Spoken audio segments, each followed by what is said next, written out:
Hi guys, good evening. कैसे हैं आप? भगवान की कृपा से आप अच्छे होंगे, मैं भी अच्छी हूँ। और भगवान से आपके लिए मैं चाहती हूँ मेरे गाइस हमेशा सुखी रहें, स्वस्थ रहें, मस्त रहें। और गाइस, आज मौसम भी कैसा हो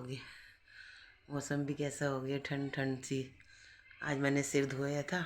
मैंने सोचा था धूप निकलेगी, धूप में बैठ के सिर सुखाऊंगी, और बादल ही हो गए, क्या करें। और आज कपड़े और लत्ते भी धोए थे।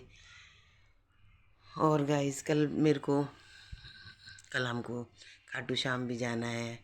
हमारे पड़ोस से, हमारे यहाँ से, हमारे यहाँ के जो विधायक जी हैं, करतार सिंह जी, वो अपनी तरफ से सबको यात्रा करवा रहे हैं। और सभी लोग, सभी पड़ोस के सभी जाएंगे, सभी लोग यात्रा में जाएंगे। कल बस शाम को निकलेगी, जिसके कार्यकर्ता हम ही लोग हैं जो अरेंजमेंट करेंगे बस के लिए। और कल हम शाम को चले जाएंगे खाटू श्याम, और सालासर के दर्शन करके आएंगे सभी यात्री। क्योंकि जो खाटू श्याम में, खाटू श्याम के मंदिर में जो भी कुछ मांगो वो पूरा होता है। खाटू श्याम जो हैं वो हारे के सहारा हैं। उनकी उनकी आपने कथा भी सुनी होगी कि उन्होंने प्रभु से, कृष्ण जी ने उनसे, मैं इसकी छोटी सी लघु कथा बताती हूँ आपको। बर्बरीक जो थे, ये उनके भीम के पुत्र हैं।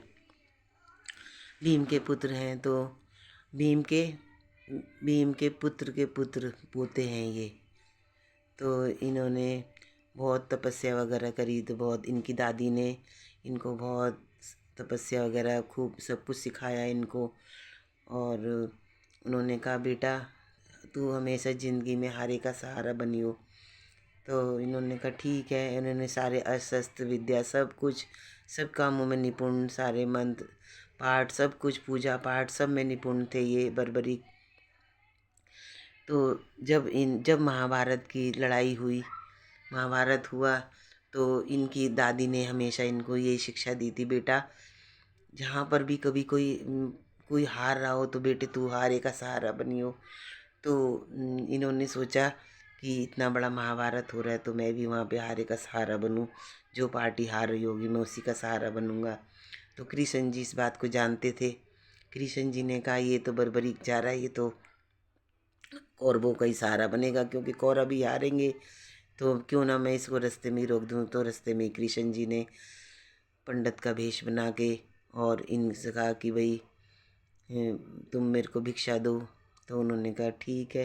तो उन्होंने कहा भिक्षा में कुछ भी ले सकते हो।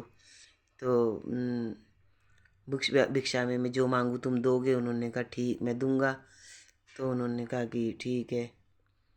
ये तो कहानी बाद में हुई। पहले तो उन्होंने कहा तुम्हारे का सा उन्होंने कहा तू कहाँ जा रहा है? तो उन्होंने कहा मैं तो जहाँ पे युद्ध हो रहा है वहाँ पे जा रहा हूँ। तो उसने, कृष्ण जी ने कहा, तेरे पास तो सिर्फ 3 ही तीर है। तो उन्होंने कहा ये 3 तीर तो काफ़ी है मेरे पास, एक ही तीर से मैं सब कुछ कर देता हूँ। तो उन्होंने कहा ठीक है, तुम अपना उदाहरण दोगे? उन्होंने कहा ठीक है, हाँ दूंगा। एक पीपल का पेड़ सामने था, तो उन्होंने कहा इस पीपल के सारे पत्तों में छेद कर के दिखा दे तू, एक ही तीर से। तो उन्होंने कहा ठीक है। तो उन्होंने एक ही तीर से सारे पेड़ों के छेद कर दिए, पत्तों के छेद कर दिए। उसके बाद कृष्ण जी ने उनकी उनकी परीक्षा लेने के लिए एक पत्ता अपने पैर के नीचे दबा दिया। तो उन्होंने, वो तीर जो था वो उनके पैर के आसपास घूमने लगा। तो उन्होंने कहा ये तीर क्यों घूम रहा है मेरे पैर के पास? उन्होंने कहा आपके पैर के नीचे एक पत्ता हो जरूर होगा जब ये तीर। तो कृष्ण जी ने पैर हटाया तो उसका तीर पत्ते पे भी लगा। तो कृष्ण जी मान गए कि हाँ ये बहुत बड़ा योद्धा है। तो कृष्ण जी ने कहा कि ठीक है, तो मैं तेरे को अब जो तूने मेरे को गुरु बनाया है तो गुरु की तेरे को दीक्षा भी देनी पड़ेगी। तो उन्होंने कहा तुम गुरु दीक्षा में क्या लेना चाहते हो? तो उन्होंने कहा मैं तेरा शीश लेना चाहता हूँ।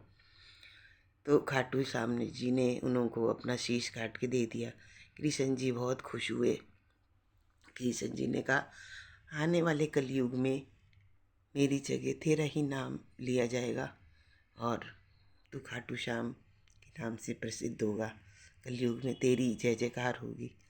उस दिन का दिन है जब से खाटू श्याम में इनका एक मंदिर चुलकाना गांव में भी है।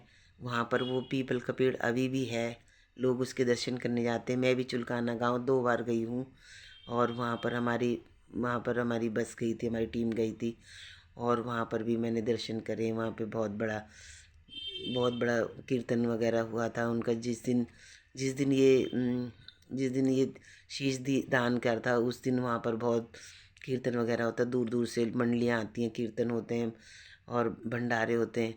तो उन्हीं उसी पीरियड में हम गए थे। तो हम वहाँ पे कीर्तन में भी बैठे और भंडारा भी वगैरह भी हमने प्रसाद लिया और बहुत अच्छा लगता है। तो हम वहाँ पर गए थे। तो इसीलिए तो वहाँ पर भी मंदिर है, एक छोटा सा ही मंदिर है, गांव गांव के बीच में है वो। और ये जो जब हम खाटू श्याम जाएंगे, ये राजस्थान में है, जहाँ पर ये बना हुआ है। और अब हमने सुना है कि जैसे अयोध्या का मंदिर बना है नया, ऐसे ये भी बनेगा टूट के अच्छा सा खूब। तो गाइस, कल जब हम जाएंगे तब हम आपको दर्शन कराएंगे। मैं वहाँ का लाइव ज़रूर लाऊंगी, तो आप दर्शन करना। जय श्री श्याम, जय श्री राधे।